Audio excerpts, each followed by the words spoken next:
Ed from Pinball Mayhem here. Today I'm going to show you a little side project I've been working on. It's been going on for about 5 years. I started it and finally decided this is a good time to finish up small projects. So this is the bottom side. I can't show you the top. This is a lane extension for my ball bowler that we've done previous videos on. This is actually made out of an old head, and when I flip it over, you'll see my dad been helping me do a lot of woodworking on it, but we never finished it. The reason I didn't finish it was I moved, built, and I needed feet to line everything up. And finally decided to bite the bullet. I was going to make them, and we found some good wood to make them out of. So here's the original foot. It needs to be refinished, and here's a new one. Part of it is I got to refinish the whole game, all the wood, and I got to paint this one, but I decided let's get it working first. So this is out of solid oak, and nice piece my dad made for me, and I got 4 of these, so I'm going to have 2 extra feet when we're all done. The other problem is this is the side that would originally bolt up right up to the back box, and you can see this was the wood here. It's all tons of nails. It's ripped up on the outside. It had support block that bolted through on the inside here, and generally in bad shape. Plus I need about 3 inches from here to here in order to have room for the tongue. And this is the original head panel that went right here, and I did not have enough room. I'm gonna have to move this. Forget how I was like this. I'm gonna have to move this that way just about 1 inch. The problem was, of course, I don't want to reuse this. It's old delaminating wood. There's no value in keeping it.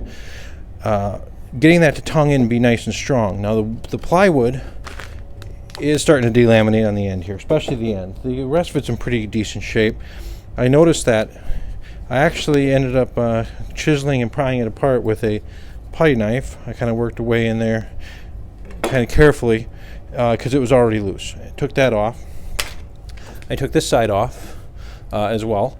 Now I'm part of the way there. What I'm going to do is I'm going to cut this back to where I need it to be. This is going to give me enough room for that 3/4 inch board, which is the new one. I'm going to cut it to width when the time comes. I got to drill the 2 holes, and it's ready to rock and roll. And these wedges are going to need to be sanded clean before I can glue them back on. But I'm going to cut this where it needs to be, just like I did on that side. Take this much out, and then I'm going to chisel it and glue this nice and solid, and do any repair work in here before I start sanding up. And how I figured out how to do that, after I put that in, then I'm going to take a piece of fresh wood, plywood. I'm going to butt it right up to the piece after this is in. And then we're going to make that a little bit long. I'll sand it flush, and it'll be all good to go, ready for the hole to be drilled. Right now I'm not going to drill the hole in the outside here because it's all kind of crapped up. I measured where I needed, took my square, lined up the line, and I scored a line. Now I'm going to use a small saw. Sometimes you have to use hand tools. It's okay. I'm just gonna, it took me some time. It's not going to be instant. It's not going to be 5 seconds. You're going to have to work. So I'm going to do, Japanese saw will work great here. I'm going to slowly, this is an X-Acto saw, so I'm going to cut that vertically and just pop it off. I'm going to glue this up. So that's kind of my first step in making this extension. It's not going to take too long to go, and it's not rocket science. I am going to probably, even though I use some wood, I'm going to use wood glue like Elmer's or a good wood glue in here, but I'm going to end up using probably Gorilla Glue when I put the main board, the bulkhead in, because there's a lot of stress in here.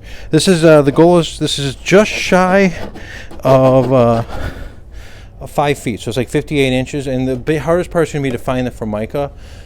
There's some people that make it. I know St. Louis Ball Bowler makes a replacement topping, but then you got to still put it on plywood, still have it ready. And this is a slightly newer version than what my game was, but everything lines up profile wise, and they had it screwed down with rubber, but on mine it's actually screwed with wedges on there. So I'm probably going to just screw down a piece of plywood, and if I need to add a support board in the middle, I will.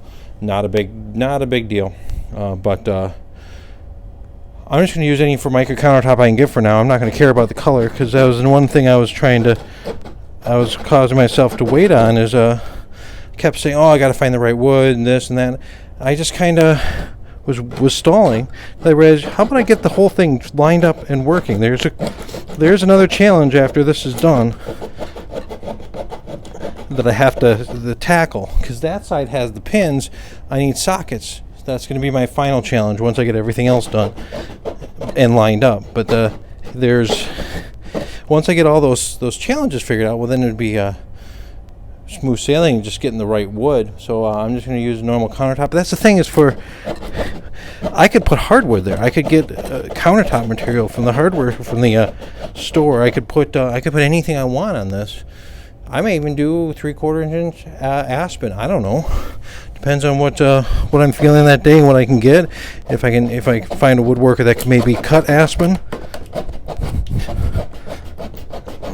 See, this isn't taking too long. But I'm going to keep working on this. As you can see, the wood's already separated here. So I let it cool down a little bit. But yeah, I'm going to keep working on it, cut that, glue this up, and that's one thing with woodworking.